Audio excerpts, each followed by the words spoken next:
What's up guys, it's the Carp here, back again with another video, and today I'm going to be doing the final part to this Football Manager mobile experiment, in which I have given Northampton Town a League 2 club, perfect facilities, perfect staff, and unlimited resources. And as you can see, we are in 2049. This is as far as I can simulate on the mobile game. It'll only let you go 30 years into the future. So unfortunately, we will not be seeing them compete in the Club World Cup again, because it is now every 4 years, but they've played plenty of games, gotten up to where they have finished with the I believe second highest all-time points tally, just behind Man City, with 99 points, 30 points ahead of second place. Just incredible. And if we look at the player stats, you will recognize Kenny Bailey. Last time you saw him, he was 19, 20 years old. He is now 29, and I mean, just look at what his stats have become. He was incredible at that young age, a true wonder kid, the next Mbappe, but at this point he is, he's the next Ronaldo, the next Messi. He is the best player in the world.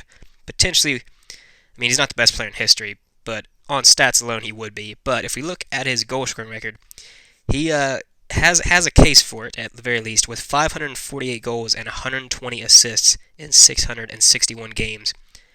And if we look at Northampton's squad, again, just dominated by English players.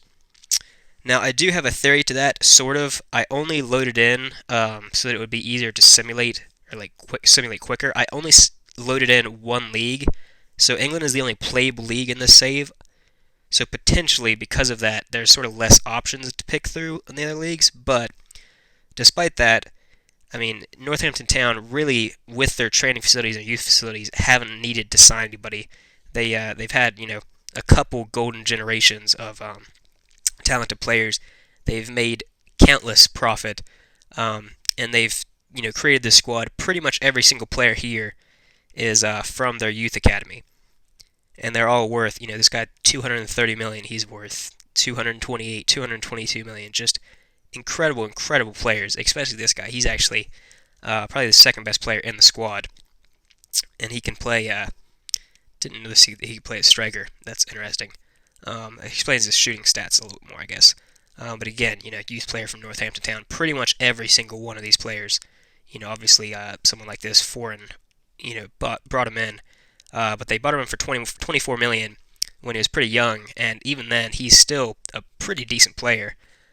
So definitely the youth academy and the training facilities have been huge in this, but definitely the finances helped out early on. But if we look at the club history, so Bailey there is the top goal scorer in a single season with 62, and then 38 league goals in one season. Most assists for Hawkins with 23. Average rating, unfortunately, is just this guy from the championship, or not the championship, probably from League 2 or League 1. With an 8 there, so no one's going to be able to top that. But then if we look through here, our highest transfer fee paid, he has retired at this point, Demetriou. You guys might remember him for 130 million, and then they've actually sold another player who I believe they brought through their academy. Yep. So homegrown player went on to Barcelona for 143 million, and he's still pretty decent at the age of 30. So that's their record, sort of player sold.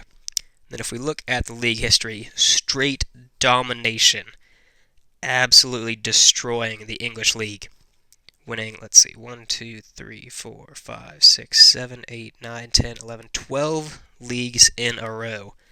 Just unheard of, sort of. The Premier League actually, if we take a quick sidestep here, it was actually dominated by Man City for a pretty decent period there. Man City have fallen off a cliff since then, actually managing to get relegated one season, which was insane. Went straight back up, and now they are, back in contention for the top places again, despite finishing 10th this season. But if we go back to Northampton, so obviously 5-star club at this point. These the training youth facilities. That's the thing, is that being edited, state-of-the-art and top youth facilities are the ones that produce the results here. Let's see, is there anything else I need to show you guys in here? Guess not. We can quickly look at this. This is by English, by appearances. Most of these players being English, so they pretty much make up the entire England squad at this point.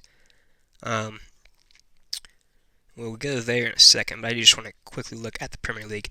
So there have been a couple crazy things that have happened in the Premier League, aside from Northampton coming up and really just dominating. Wigan up to third place, and I believe they finished runner-up a few times. Leicester, Burnley up there, Wolves, Leeds, all ahead of, Liverpool, City. Where's Chelsea at? Did Chelsea get relegated?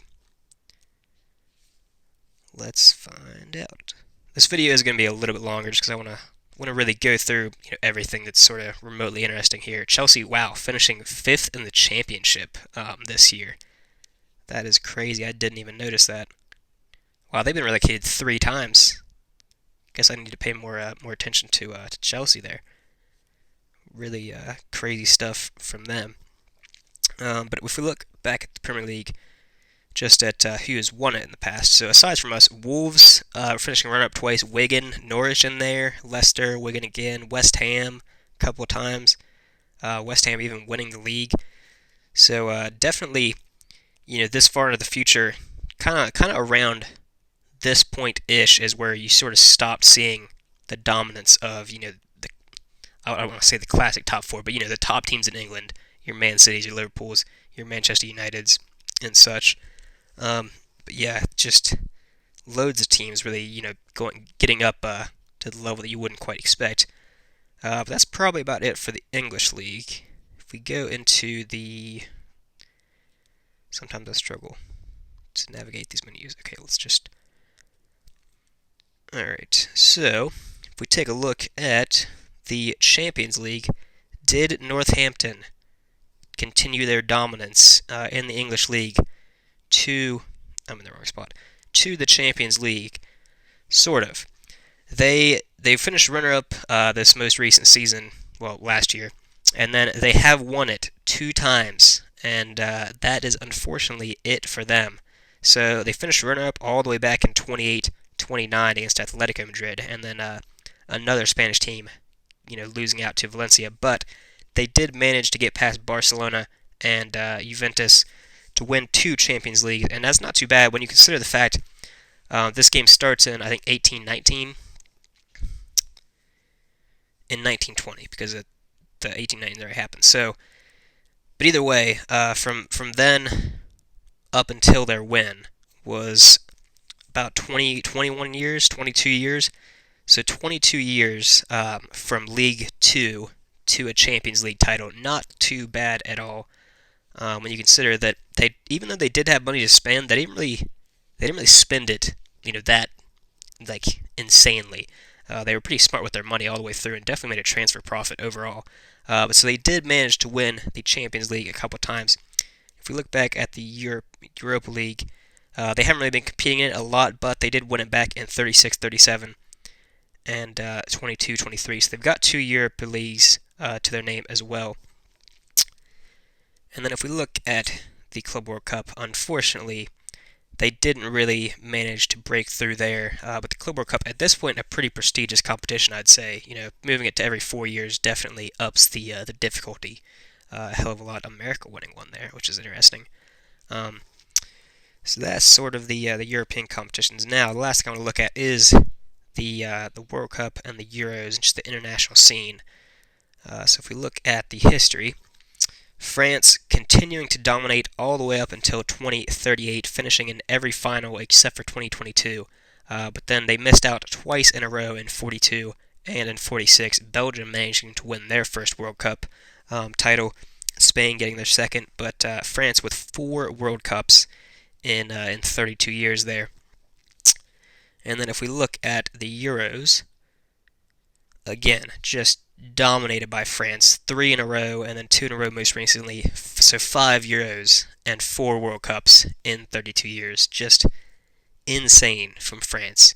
Normally you would see Spain, sort of dominating like that, but France just incredible team. England not really doing much. I wasn't actually looking specifically for England. Should have kept a closer eye on them. But they they haven't finished in the final of the World Cup in all that time. They did finish runners-up, so they at least made it to a Euros final. Oh, they did win the 2020 European Championship. You know, when it wouldn't matter that Northampton was fueling them. But anyways, you can look at the not the Gold Cup. I do want to look at the Copa America real quick, just to show you guys. Really surprising here. Brazil only with 2 Copa Americas since 2019. Uruguay really filling in the space. Chile, Argentina hardly even in contention. So another interesting little tidbit there. But that is going to do it for this Football Manager experiment. I am going to be doing another one that's sort of, I got the idea of it based off of this, but you guys have to check that out in a couple of days. That is going to do it for this video. Leave a like, leave a comment, subscribe to the channel, and I will see you guys next